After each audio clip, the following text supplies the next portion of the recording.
Paris, 1863, a city of gaslit boulevards, velvet-draped salons, and whispered scandals that never reached the daylight. But behind one locked door on Rue de l'Apothicaire, a silence grew so heavy it seemed to crush the air itself. When the neighbors finally dared to push it open, what they found was not theft, not misfortune, but something closer to ritual. A body slumped near the cabinet, glass shattered across the workbench, and clinging to the air, a strange perfume that felt less like a fragrance and more like a haunting. The police dismissed it in minutes. A robbery, they said. Case closed. But the daughter of the dead man knew better. She could feel the truth in her lungs with every breath of that lingering scent. Her father had not been killed for money. He had been silenced for knowledge. And in that instant, as grief carved itself into her chest, she understood the unthinkable. Even her sorrow may not belong to her. It might have been placed there, crafted deliberately, like a memory stolen and replaced. That was the night Genevieve Marot vowed her revenge. And her weapon would not be a blade. It would be perfume, each vial an instrument of memory, fear, and ruin. The apothecary of Auguste Marot had once been a sanctuary of order. Every shelf precise, every jar a catalogue of Earth's hidden voices. He was no ordinary perfumer. His work stretched beyond desire and into the territories no man dared touch. The human mind itself. His notebooks hinted at things unfit for the world, scents that could summon grief on command, aromas that could erase love as though it had never existed, a formula so precise, so dangerous, that it reduced the human soul to wax, something that could be melted, reshaped, erased. And in Paris, a city ruled not only by elegance but by control, such a discovery was more valuable than gold. It was inevitable that men in dark coats and darker rooms would come for it. They did not come to buy. They came to take. They believed they could bury him, steal his secrets, and vanish into the shadows. But they left something behind. His daughter, Genevieve. Raised in his shop, trained to know the truth of every fragrance with her nose alone. And unlike the men who killed him, she understood the one rule they had overlooked. That scent does not vanish when the body falls. It lingers, it remembers, and it can destroy. Her grief was raw, but not blind. She moved through her father's ruined shop like a surgeon. Her hands searched the drawers, the floorboards, the cabinets. What the intruders had stolen were the rarest botanicals, the building blocks of her father's forbidden formulas. But beneath the desk, in a hidden lining, she found what they missed.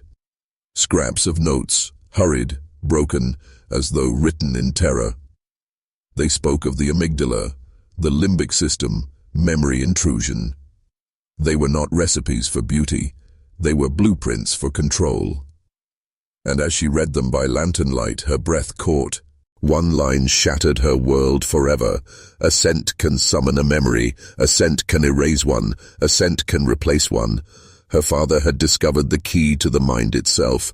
He had built a weapon so precise it could steal the very foundation of who you are, and now, in her trembling hands, his incomplete work became her inheritance.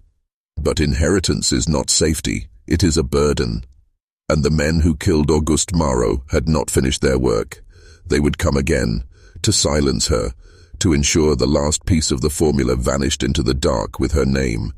Yet, as the perfume's strange residue clung to her clothes, Genevieve felt no fear. She felt clarity. The police would do nothing. The law served the very men who had orchestrated this. Justice in Paris had always been a performance, and her father had been written off before the ink on the report had dried. That left only one path, narrow and cold as the Seine at night. Revenge. and not the kind sung of in cheap plays or shouted in drunken threats. No, hers would be methodical, invisible, and absolute. She would craft not perfumes for love or desire, but fragrances built to punish, to break men from the inside out, to make them drown in the memories they thought they had buried, to rob them of the one thing even kings fear to lose, their mind. From that night forward, Paris itself would become her stage, its salons, its theatres, its masked balls, all arenas where scent travelled unnoticed, where memory could be unstitched without a blade drawn. The men who killed her father believed themselves untouchable. They would soon discover they had walked willingly into the reach of the one thing no fortress, no reputation, no wealth could protect them from, the invisible power of perfume. And as Genevieve prepared her first vial, her hand steady though her heart raged, she whispered into the silence, "If they think they can steal memory, I will show them what it means to live inside their own nightmares." She learned them as other women learn faces, by repetition, by listening for the cadence of a name in a room and the way conversation shifted when it was spoken. Ari Valen, banker, financier of ruin, a man whose ledgers were written in the thin tears of others. Mziefra Lefebvre, judge, the kind of magistrate who dressed cruelty as duty and left bodies in the margins of his rulings. Alphonse Delacroix, playwright, tastemaker, a man whose words shaped reputations and whose scripts hid favors bought with favors.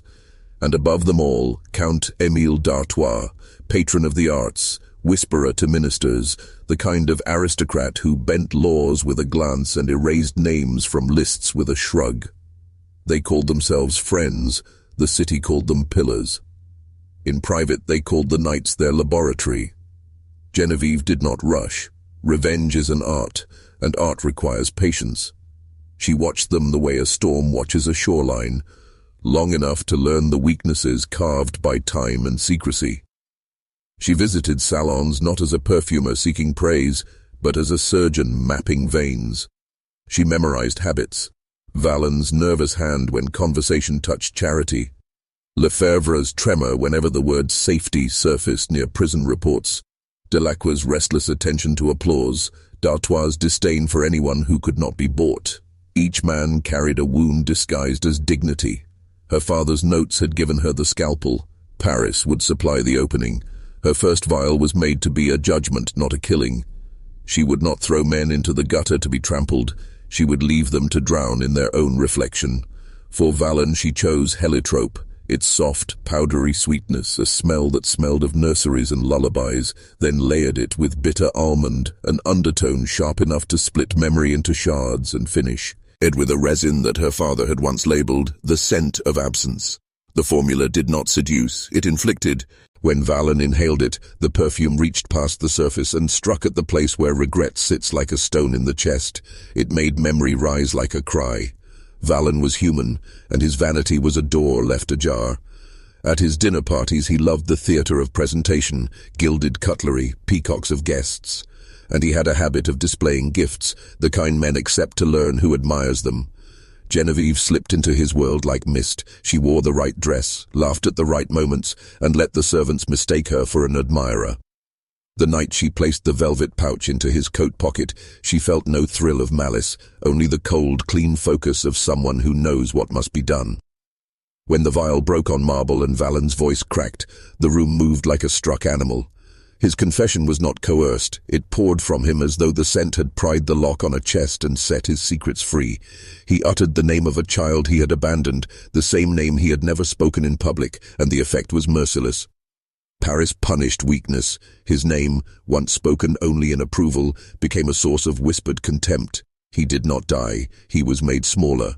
In the weeks that followed, his loans stiffened, his dining chairs lost their soft faces, and men who once courted him found reasons to turn away. He learned the most ancient law: a man who cannot live with himself cannot live with power. 2 down. The method had worked, but method must evolve. Genevieve's second vial was a study in smoke and memory for Lefebvre, birch tar for char, vetiver for the smell of burned earth, and a metallic resin that tasted like iron breath in the lungs. She did not need to burn a building to punish him. She needed to return him to the night he decided people's lives were ledgers to balance. The opera provided her stage. Judges loved the distance of galleries, the feeling of watching life play out below them as if they are gods. Lefebvre's hands, used to striking gavels, were unaccustomed to the trembling that came when the scent dragged him back into a prison cell he had condemned. In that box above the stage, his composure cracked. He denied, he protested, he begged, words that to the audience meant nothing but to the guilty sounded like confession. The music faltered, the critics watched a fall from grace live, and still, he lived. His robes remained, his bench remained, but the thing that made him feared, absolute, implacable authority, had been peeled away like varnish. The city saw him human and, with the cruel efficiency of society, it began to retract its deference. Delacroix was cruelty wrapped in applause. To wound him, Genevieve did not need memory the same way. Vanity eats its own tail. She composed for him a scent of faded paper, orris root, patched with damp patchouli, and the almost noticeable whiff of decay that suggests mildew under velvet. She let the theatre become her accomplice, a wardrobe trunk, a hurried actor, a vial placed where Delacroix would find it alone, behind the curtains he trusted. When the perfume met his skin, it did not call up a name or a child. It called up the stage in a way that made him hear phantom lines, accusations delivered by voices that were not actors, but specters. He walked the boards of his own life and found that the applause no longer silenced the doubt. Each punishment was surgical, no blood, no spectacle of violence, only quiet annihilation of identity. Men of influence are fragile because they measure worth by how others measure them. Remove the scale, and you reveal the weight in their bones. Genevieve understood something about power that most men do not. It is not the possession of things, but the arrangement of perception. Take perception away, and all their currency evaporates. But the last Meurez, d'Artois, was different. He was not merely a pillar. He was the unseen hand that made pillars. Wealth had taught him to bury storms before any lightning struck. He believed law, art, and the press could all be bent to his will. To take him down required more than a cent. It required theatre on the scale of an empire. Genevieve studied him with the patience of a mason. She watched the charities he sponsored, the artists he favored, the petitions he buried in drawers of mahogany. She found a pattern. D'Artois feared exposure less than insignificance, which meant her work could not only wound him, but unmake him. For that, she had to ensure the performance of his ruin would be public, undeniable, a mirror blasted across the salons he walked. She forged alliances the way a diplomat does, quietly, with favors and promises written in small gestures. A disgraced clerk here, a sympathetic maid there. The city had corners of resentment that needed only attention to become conspiracy. Genevieve's work was not only in distillation but in assembly, matching scent to circumstance, timing to temperament, rumor to revelation.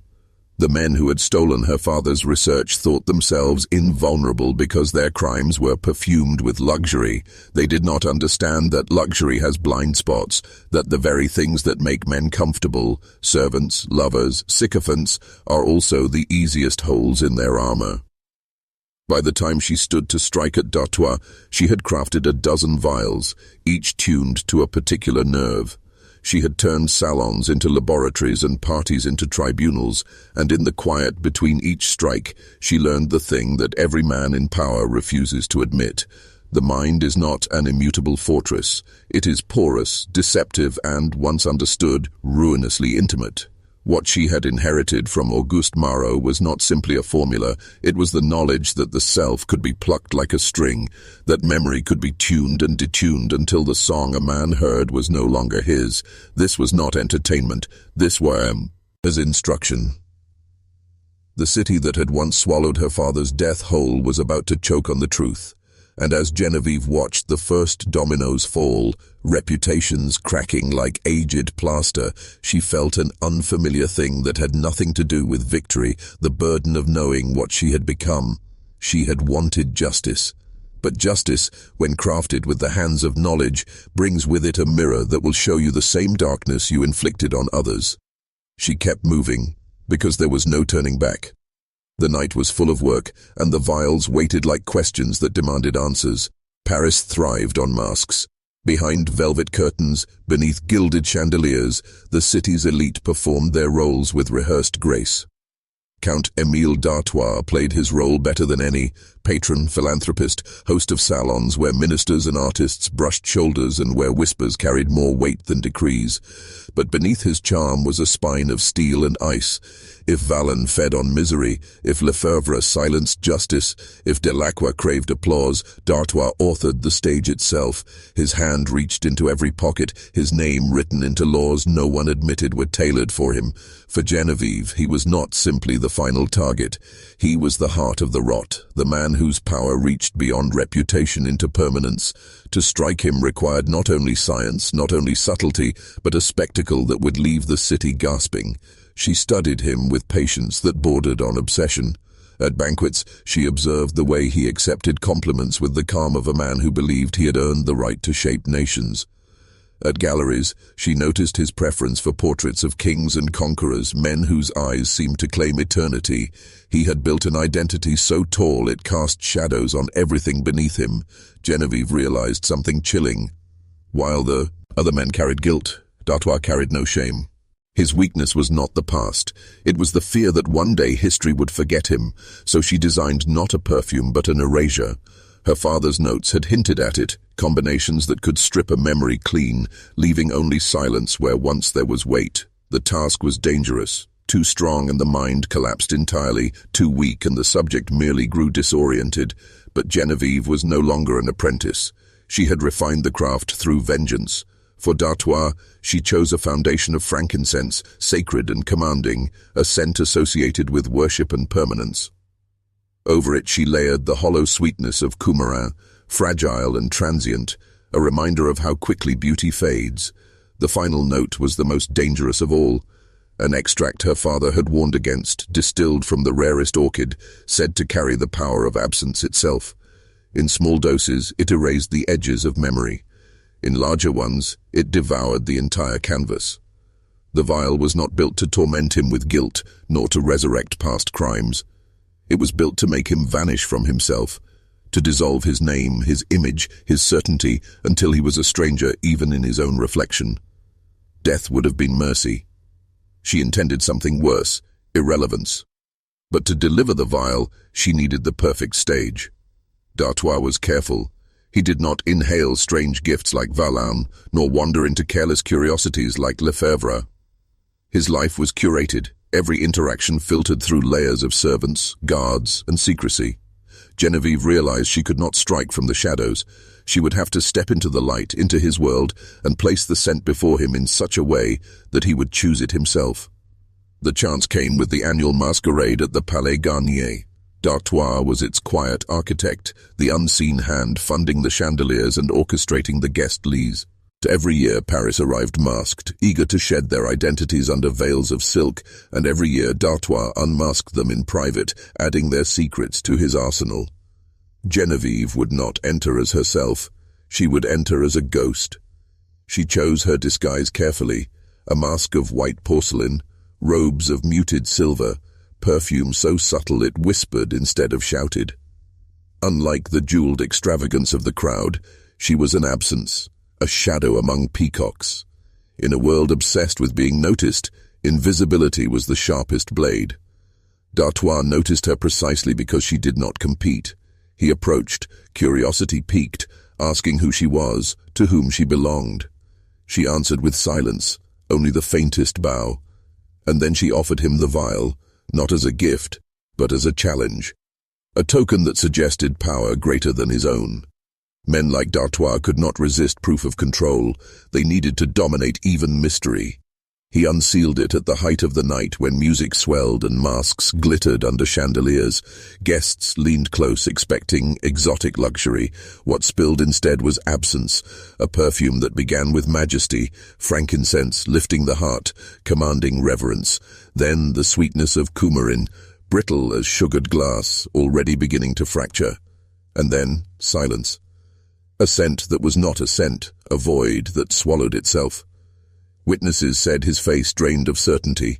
His eyes darted as though searching for a name he could no longer recall. He looked into the mirror-lined hall and saw not Count Émile d'Artois, patron and master, but a stranger, an outline without depth. He stammered words that meant nothing, the syllables of his own name dissolving before they left his tongue. The masquerade erupted in confusion. Ministers rushed forward, artists froze, masks tilted in disbelief. D'Artois tried to command them, but his voice faltered. The perfume was devouring the very story he had written of himself. To the city, it appeared like madness. To Genevieve, it was justice perfected, the man who had orchestrated memory itself stripped of his own. He did not fall, he wandered, a man unmoored from self, living but erased, reduced to the hollow of absence. Paris, that fickle mistress of reputations, needed no further push. By dawn, whispers spread that d'Artois had lost his mind, that his brilliance was nothing but fragile invention. His empire of influence collapsed not with fire or blood, but with silence, the silence of a man who could no longer name himself. Genevieve left the masquerade before the chaos reached its peak. She walked through the streets unmasked, the night air cool against her skin. Behind her, 4 men who believed themselves untouchable had been undone, not by blades or revolutions, but by the one weapon they never considered, the invisible chains of scent. Her father's murder had been answered. The society that silenced him now drowned in their own forgotten breaths. Yet as she reached her workshop, lanterns casting long shadows across bottles and notes, Genevieve realized the truth no vengeance could erase. She was not the same woman who had once blended lavender and jasmine for Parisian salons. She had crossed into a realm where memory, grief, and identity were ingredients to distill and manipulate. She had punished monsters by becoming something monstrous herself. And in the stillness of her laboratory, surrounded by vials that shimmered like secrets, she understood the most terrifying lesson of all. Once you learn to rewrite the mind, you can never again trust the purity of your own. The city began to whisper her story before she had even told it. In salons where the air was thick with smoke and gossip, in back alleys where men traded debts like playing cards, even in the corridors of power where silence was currency, her presence crept like a draft. They did not name her Genevieve. They led her, the ghost perfumer. A woman without a face, without a name, who had walked into Parisian society and left its most powerful men broken, haunted, or hollow. Some said she was a witch, others a revenant. The restless spirit of her father returned to punish the living. Paris thrives on stories, and soon the myth was larger than the truth. Genevieve watched this unfold with the cold detachment of someone staring into a mirror that no longer reflects what they remember. She had wanted revenge, and she had achieved it. Valens sobbed in private mansions, Lefebvre trembled at shadows, Delacroix hid behind curtains he once commanded, and d'Artois wandered halls as a man who could not recognize himself. 4 titans of the city reduced to ash without a blade drawn. Yet the victory did not bring solace. It brought silence, a silence that seeped into her bones at night and whispered in a voice she could not banish. You have learned to control memory. But whose memory still belongs to you? The vials still lined her shelves, each glimmering under the lantern light like eyes that never blinked. Some were unfinished, others completed but never used. She found herself staring at them not as tools of vengeance, but as questions. Could she erase her own grief? Could she call her father's laugh back into the room with a breath of the right scent? Could she rewrite herself until sorrow was gone, until revenge no longer mattered? The temptation was more dangerous than any society of men. Because in the stillness of her workshop she realized she was the only person alive who could test the boundaries of memory itself.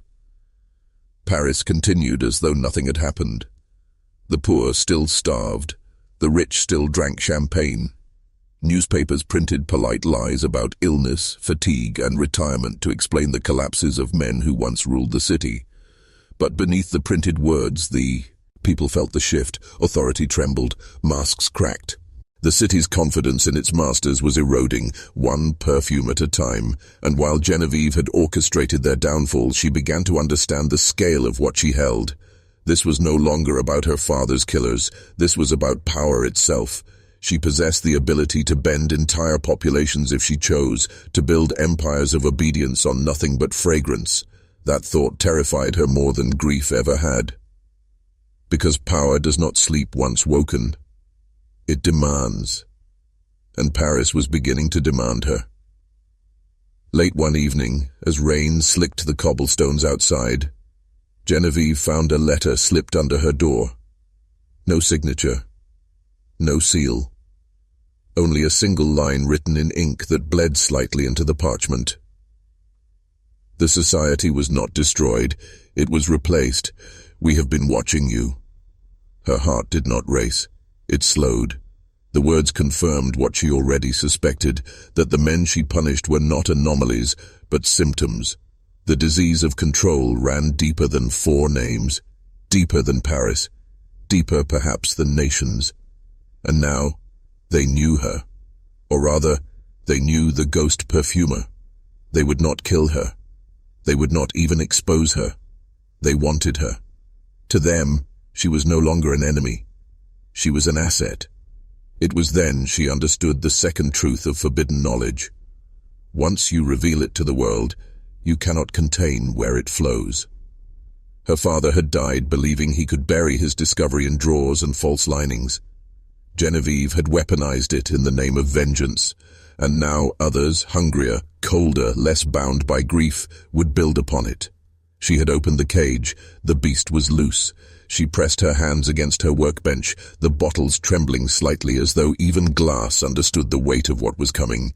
She had thought herself the executioner. In truth, she had been the herald. What had begun as revenge was spiraling into a boom war for the mind itself. And in that moment she faced a choice no woman had ever faced before. Destroy the formulas and vanish into silence, or master them completely and step willingly into the abyss. She looked to the vial that still held the faintest trace of her father's final experiment, the one that had summoned grief from her lungs against her will. Its scent clung faintly, impossible to erase, a reminder that memory is not a possession but a current, and she whispered into the dark, "If the world insists on control, then let it learn control's cost." Paris was not done with Genevieve Marot, and she was no longer certain she was done with Paris. The letter burned in her hand long after she set it down. She had thought herself the hunter, the lone shadow cutting down men who believed themselves gods, but hunters who strike too cleanly are always noticed, and in Paris nothing noticed remains free for long. The new society, whoever they were, did not threaten her with death. That would have been simple, final. They threatened her with something far worse, absorption. The danger of power is not that enemies fear you. It is that they invite you to the table, and when you sit, the meal is no longer yours. For days, Genevieve resisted. She kept to her workshop, eyes red from sleepless nights, the rain tapping its endless rhythm against the shutters. She ground roots, distilled oils, copied her father's formulas until the ink blurred under her trembling hand. But the more she worked, the louder the silence outside grew. Paris was holding its breath, waiting to see if the ghost perfumer would emerge again. And in that breathless city, invitations arrived. Anonymous cards slid beneath her door, carriages that lingered too long at the corner, shadows following her reflection in shop windows. The message was clear. She was already in the game, whether she played or not. One night she chose to answer. The rendezvous was not in a palace or salon, but in a disused wine cellar beneath the Rue Saint-Honoré. She descended the stone steps slowly, lantern in hand, her heart beating not with fear but with the cold steadiness of a surgeon about to cut. The cellar was lit with only 3 candles. Around a table sat 5 figures, faces half in shadow. None wore masks, for power rarely bothers to hide when it believes itself eternal. "You have already proven yourself," the man at the center said. His voice was smooth, practiced. "Valan, Lefebvre, Delacroix, D'Artois, all undone. The city believes them victims of madness. We know better, and so do you." Genevieve did not answer. She only let her silence weigh, forcing him to fill it. "We have watched you," he continued. "You possess knowledge no one else has, a knowledge too valuable to be wasted on vengeance. Memory is the true empire. Nations can be conquered with armies, but men can be conquered with a breath." Another leaned forward, eyes glittering in the half-light. "With you, Paris is only the beginning. You could reshape Europe, erase rulers, create new loyalties. build obedience in the air itself. It was temptation spoken aloud, the dream her darkest hours had whispered, and yet, hearing it from their lips, filled her not with pride but dread. These were not mourners seeking justice, they were architects of dominion. They did not want her father's legacy for truth, they want mountain. Edit for control. She forced herself to speak, her voice colder than she expected. And if I refuse? The first man smiled, the kind of smile that revealed the teeth of a wolf beneath velvet. Then you will not live long enough to regret it. The cellar fell silent. Candlelight flickered against damp stone. For a moment Genevieve saw her father's face in her mind, the way he bent over glass vials, the way he coughed softly as though the work itself was burning him from the inside. He had never intended his discovery to live. He had hidden it, tried to bury it, because he understood what it meant. And she, blinded by grief, had unleashed it. She left the meeting without answering, but she knew choice was an illusion. Refusal meant death, acceptance meant complicity. Either way, she was entangled. That night, alone in her workshop, she stood before the rows of vials like a priest before an altar. The scents seemed to breathe in the silence, each one a voice calling out possibilities. She whispered to herself, "If I step into their circle, I become what they are. If I burn it all, I betray my father's life." The paradox consumed her. For days, she did not eat, did not sleep. She walked the streets like a phantom, Paris alive with music and laughter, while her world shrank into a single unbearable question. And then, at her lowest hour, clarity came. Power, she realized, cannot be destroyed, but it can be turned. The society wanted her for obedience. She would give them something else: infiltration.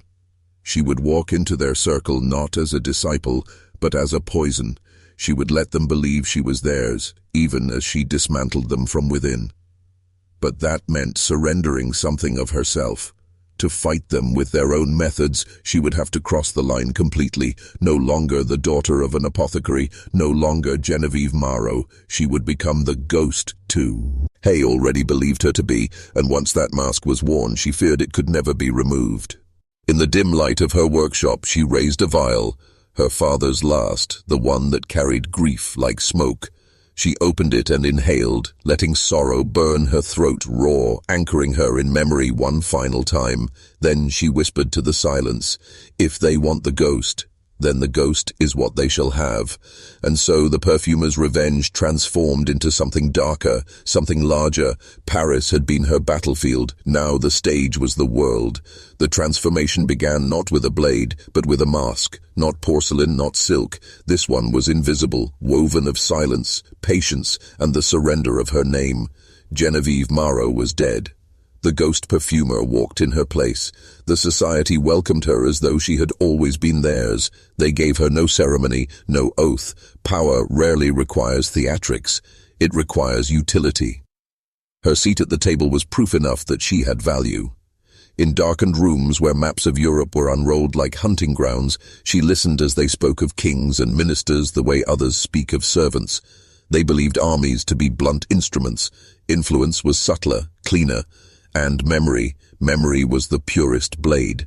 They gave her tasks, small at first, a rival banker who needed to forget a scandal, a minister's mistress who had grown too talkative, a writer whose pen strayed too close to forbidden truths. Genevieve delivered each vial with precision, each one crafted like a scalpel designed for a single incision. She did not kill, she erased, she bent, she hollowed, and in doing so, she gained their trust. But with each act, she felt the erosion inside herself. When she looked into her mirror at night, she no longer saw the girl who had once pressed her father's notes to her chest and wept. She saw a woman whose eyes reflected nothing back, a ghost wearing the skin of the living. There were moments she wondered if the society even needed to control her. Perhaps they already had. Each assignment was another stitch binding her into their tapestry. Each whisper of approval from their leaders was another thread. She told herself she was infiltrating, poisoning them from within. But what if infiltration had become indulgence? What if revenge had already curdled into hunger? The most terrifying realization came not during a mission, but in solitude. One night, she returned to her workshop, her senses dulled from hours of pretending obedience. She opened a vial of jasmine, a simple scent, harmless, the kind her father had once used to soothe children with fevers. She inhaled deeply, waiting for the flood of memory, her father's voice, his gentle corrections, the warmth of his hand guiding hers. But nothing came. No memory, no grief. Only the sterile awareness of molecules arranged in air. The jasmine had not failed. She had. Her own memories were slipping, devoured by the craft she wielded. She had learned to erase so well that she could no longer trust what remained. Was her grief even hers? Or had she, in some hidden moment, rewritten herself to carry vengeance more easily? The horror deepened. If memory is a current that can be bent, then the self is nothing but a vessel. And vessels crack. She began to dream of false childhoods, ones where her father lived, ones where he never existed at all. She awoke not knowing which dream was closer to truth. She began to fear mirrors, not for the face they showed, but for the uncertainty of whether it belonged to her. Yet the society saw none of this. To them, she was perfect. A woman who could erase rivals without leaving a scar, who could bend the minds of nobles without drawing blood. They trusted her more with each success, and in that trust, she found her weapon. For while her own self unraveled, she discovered the secret the society had hidden even from themselves. They too were slaves to memory. They believed their power eternal because they remembered it so. But memory could be rewritten, even theirs. And so, the ghost perfumer began her true work, not vengeance for her father, that had long since been consumed, but something larger, darker. She would not merely infiltrate the society, she would unmake it from within, not by destroying its members one by one, but by hollowing their very sense of self until they too became ghosts. But she knew this. When the final vial was opened, when the last memory crumbled into silence, she might not remember who she was either. Perhaps that was the price. Perhaps to destroy a world built on memory, one must sacrifice the certainty of their own. And in the candlelit stillness of her chamber, she whispered into the void, almost daring herself to believe it. Better the world forget me than remember them. The unmaking began quietly, like a poison that takes days to show its bite. The society did not suspect, because they believed her theirs. They mistook her silence for obedience, her precision for loyalty. But Genevieve was not loyal. She was building an architecture of ruin, one memory at a time. Her first strike came during a gathering in a candlelit chamber beneath the Palais Bourbon. The society had assembled to celebrate their influence over a new minister who, thanks to Genevieve's perfume, had conveniently forgotten a promise to fund hospitals for the poor. Wine flowed, voices laughed, arrogance swelled in the air. They did not notice the faint metallic edge drifting through the room, carried by the incense bowl at the table's center. Genevieve had slipped the mixture in hours before, a blend her father once warned could trigger suppressed guilt. At first it was subtle. A banker at the far end of the table blinked too often, his laughter breaking into stutters. Then a playwright muttered apologies under his breath, though no one had accused him of anything. Soon, half the table was shifting uneasily, hands trembling, faces pale. Fragments of their buried lives surfaced, forgotten lovers, hidden betrayals, silenced crimes. They tried to joke it away, to mask the shame. But shame, once awakened, does not sleep again. The society called it an unfortunate coincidence. Bad wine, spoiled air. They dismissed it quickly, as men of power always dismiss what unsettles them. But Genevieve saw the cracks forming. Once a memory is stirred, it cannot be fully buried again. She pressed further. For one man, she created a vial that carried the scent of his childhood home, combined with the acrid smoke of a fire long forgotten. He inhaled and collapsed, screaming about a brother he had left to die. Another received a scent so simple it seemed harmless, violets. But when it reached him, he began to weep uncontrollably, confessing to crimes that no one had accused him of. Each vial was not a weapon but a mirror, and the mirrors multiplied. The society began to fracture. They met less often, their letters more cautious, their alliances weaker. Suspicion spread like rot. Who among them had betrayed the others? Who was whispering truths they should not know? Genevieve fed that paranoia with silence. She never accused, she never denied, she let their own unraveling destroy them. And yet, with every success, she felt her own ground slipping. Sometimes, after a mission, she would return to her chamber and find notes written in her father's hand, but the ink was fresh, and she did not remember writing them. Sometimes she caught herself inhaling her own vials just to feel something, and the memories that came were not her own. A childhood by the sea, a lover's voice in a language she had never learned. Were these buried fragments of her bloodline, or phantoms she had invented in her descent? The line between creation and corruption blurred. The very tool she wielded against the society was consuming her. Her vengeance had become a contagion, one that spared no one, not even herself. And yet she pressed on, because she had discovered the one truth that gave her no rest. The society was not unique. They were only a chapter in a book written by centuries of men who used power to bend minds, to silence truth, to build empires out of obedience. If she stopped here, others would rise. She told herself she was cleansing. She told herself her father would have wanted it. But late at night, as the lamplight trembled across her vials, another thought grew louder. Perhaps she was no longer fighting for him at all. Perhaps she was fighting only to silence the growing void inside herself. And when she looked at her reflection in the black glass of her workbench, she saw not her own face, but dozens, flickering, dissolving, returning. Identities she had stolen, memories she had bent, fragments she could no longer untangle from her own. Still, she whispered her vow into the silence. Better the world crumble into truth than continue in their lies. And so the ghost perfumer's war deepened, no longer against four men, no longer against one society, but against the very illusion of permanence itself. If memory was clay, then she would sculpt it into ruin until no tyrant could stand on it again.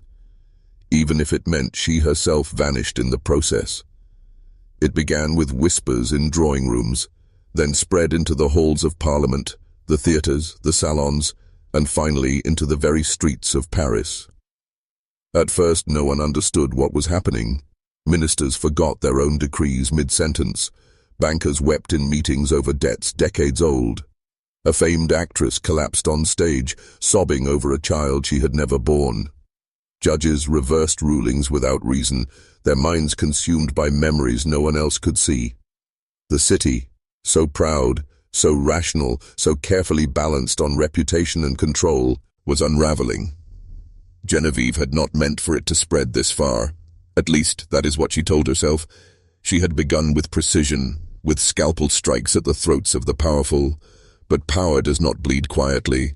The scents lingered, carrying from one nose to another, attaching themselves to fabrics, to hands, to the very stones of Paris. Memory is not obedient once stirred. It leaks, it infects. And now the whole city breathed contagion. The newspapers tried to explain it away. They called it hysteria, an epidemic of madness, a fever of the mind. Doctors wrote frantic essays on olfactory disorders. Priests thundered about divine punishment, but none could deny the evidence. Paris was forgetting itself, names lost, loyalties abandoned, histories rewritten in the span of a single breath. Lovers no longer recognized one another. Soldiers deserted, unable to remember what they fought for. Merchants accused customers of thefts that had never happened. Reality itself began to feel porous, unreliable, like a dream slipping from the fingers of the waking. And in the eye of this storm stood Genevieve, surrounded by her vials, watching the world bend under her hand. She should have felt triumphant. Instead, she felt hollow. Because the more the city forgot itself, the more she realized she could not escape the same fate. She looked at her own notes, pages covered in her handwriting, and sometimes the words felt foreign, as if written by someone else. She would wake in her bed with the smell of lilac on her hands and no memory of touching the vial. Once, she found herself standing in the cemetery at dawn, her father's name on her lips, but she could not remember how she had walked there or why. The contagion of memory had reached her too, and unlike Paris, she could not explain it away. The society fractured under the weight of her silent war. Men who once ruled the city stumbled through the streets like beggars, muttering fragments of lives they no longer recognized. But in their collapse, others rose, new figures, hungrier, eager to seize power while their rivals crumbled. For every man undone, another took his place, and those new men were watching her, not with fear, with calculation. One night she caught her reflection in a shop window. The rain blurred the glass, but even through the distortion she saw what she dreaded. Her face was unfamiliar, not monstrous, not aged, simply foreign. A mask she did not remember putting on. She touched her skin as if to prove it was real, but the glass did not lie. She was becoming the very ghost the city whispered about. A story wearing the outline of a woman. And then came the nightmare. Or perhaps it was not a nightmare. Perhaps it was a memory implanted by her own hand, or by her father's, or by the men who had killed him. In it, she stood over his body in the apothecary. But when she knelt beside him, it was her own face staring back, her own hand stretched across the floor. She awoke screaming, the scent of frankincense in her lungs, and for the first time she wondered if she had ever truly been Genevieve Marrow at all. The question gnawed at her. Had she avenged her father, or had she avenged a memory she had only been made to believe was hers? If scent could implant, erase, rewrite, then how could she trust the very grief that had driven her? What if her father had not died for truth but for error? What if she had been built from the beginning as a vessel to carry someone else's design? The thought was unbearable, and yet she could not silence it. Paris was breaking, memory by memory, and so was she. But in the midst of collapse, a new kind of power revealed itself. If memory could be erased, if identity could be rewritten, then permanence was an illusion, and in illusion there is freedom. The society had sought to control the city. Genevieve began to see a darker possibility, not control but rebirth, burn the past, not with fire but with forgetfulness. Strip the city of its lies, its corruption, its gilded cages of history, until all that remained was silence, ready to be remade. She whispered it into the night like a prayer. Let Paris forget. Let it all forget. And perhaps, in that forgetting, she too would finally be free. The collapse came not with fire or war, but with silence, the silence of memory severed from meaning. Paris woke each day less certain of itself. The baker who once knew the recipe for bread by heart stared at his empty hands, unable to recall the order of flour, water, yeast. Lovers passed each other in the street without recognition, their shared years wiped away in a breath. Children clung to strangers, convinced they were their parents. Ministers signed decrees they had no memory of writing. Whole neighborhoods fractured into confusion, each person certain of a past that no longer matched the past of their neighbors. And through it all, the ghost perfumer walked unseen, her vials no longer needed, for the contagion had outgrown her. The city inhaled itself into madness. The Seine flowed past bridges where men argued over their own names. Churches filled with weeping crowds begging to remember. Doctors carried corpses of patients who had forgotten how to breathe. Paris was no longer Paris. It was a city of ghosts, living bodies emptied of certainty, trapped in memories not their own. Genevieve wandered among them, her heart a hollow drum. At times she pitied them. At times she envied them. For their unraveling was at least shared, collective. Hers was solitary, intimate and cruel. She no longer knew which face in her memory belonged to her father, or if he had ever existed at all.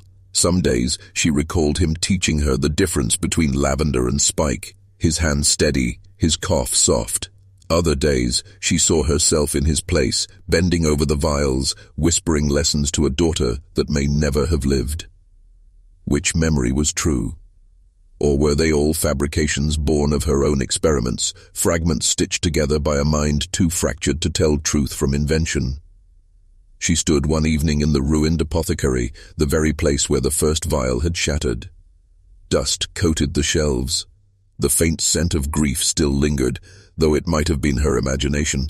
She pressed her hands against the wood, searching for some fragment of authenticity, but even her grief had begun to feel rehearsed, a story told too many times, polished until its edges dulled.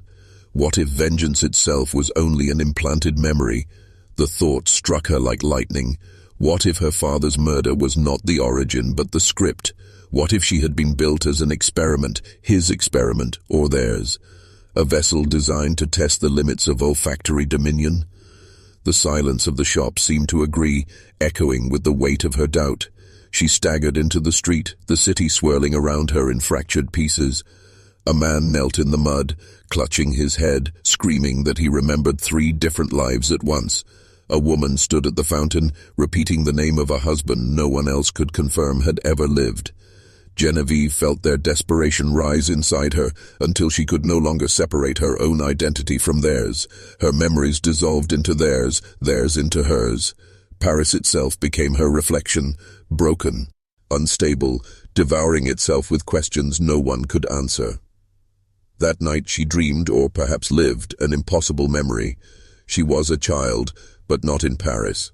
The sea roared nearby, and her father, no, not her father, a man with no face, held her hand. He whispered that she was not Genevieve. She had never been Genevieve. She awoke trembling, her face wet with tears she could not explain. Was it a dream, or had one of her own vials rewritten her identity in her sleep? The thought grew into certainty. She was no longer real, or perhaps she had never been. And yet, in that abyss, she felt a power greater than revenge, greater than control. For if she was no one, she could be anyone. If memory was only clay, she could shape herself endlessly. She need not be bound by grief or vengeance, or even the name Genevieve. She could be the silence itself, the contagion, the ghost Paris whispered of in terror. She walked into the night, the city crumbling around her, and for the first time, she did not mourn the loss of memory. She embraced it. Because if history could be erased, then history could be rewritten. And perhaps it was not Paris that was forgetting. Perhaps it was Paris being reborn. Paris never recovered, not truly. The city rebuilt its walls, polished its theaters, filled its salons with new faces, but the fracture lingered, an invisible scar in the marrow of its people. There were families who could not remember their own names, lovers who lived together as strangers, children who swore they were born from parents long buried. The archives became meaningless because the written word no longer matched the memories of the living. History itself had become unreliable, and in the whispers of that uncertainty, a legend grew. They spoke of a woman who had walked through the city unseen, carrying glass vials like holy relics, a perfumer whose breath could summon grief, erase truth, remake a man into a shadow of himself. They called her l'apothicaire fantôme, the ghost perfumer. Some swore she had destroyed the society to avenge her father. Others said she had never had a father at all, that her story was only a fable written by memory itself. Children dared each other to breathe deeply near the ruins of Rue de l'Apothicaire, claiming the air still carried her perfume. That one breath was enough to make you forget your own name. And Genevieve? If she had ever been Genevieve, she was gone. What remained was something larger and far more dangerous. She walked the edges of Paris not as a woman, but as a myth unmoored from the chains of personal memory. She no longer carried grief. Grief carried her. She no longer sought revenge. Revenge had become her blood. She had transcended vengeance and entered legend, and legends cannot be killed. One night, on the anniversary of her father's death, or perhaps it was the anniversary of something else entirely, for even time had blurred, she stood on the Pont Neuf, watching the Seine devour the city lights. A man approached, a noble draped in velvet, trembling as though he knew her name. He begged for mercy, offered gold, swore loyalty. She said nothing. She only unstoppered a vial and let the scent drift into the night air. The man gasped, then smiled, then wept, then staggered away, whispering to himself words she could not hear. His memory was no longer his. He was remade. She looked into the black water and saw no reflection, only the void, and in that void she finally understood what her father had discovered. Memory is not truth. Memory is power. And power belongs not to those who rule with armies or wealth, but to those who rule the fragile theater of the mind. The ghost perfumer vanished soon after. Some claimed she died in the catacombs. Others swore she became immortal, her essence dissolved into the perfumes of Paris itself. There were even those who believed she was never real, only a story told to explain why so many men of power had fallen in silence. But one thing was certain: Paris would never again trust its own memories. And you, listening now, must ask yourself a question. When you recall the scent of your mother's hair, the laugh of your first love, the face of the man you once trusted most, how do you know those memories are yours? How do you know they were not placed there, rewritten, stolen? Because if perfume could make Paris forget itself, then perhaps it already touched you too. And maybe you were never meant to remember this story at all.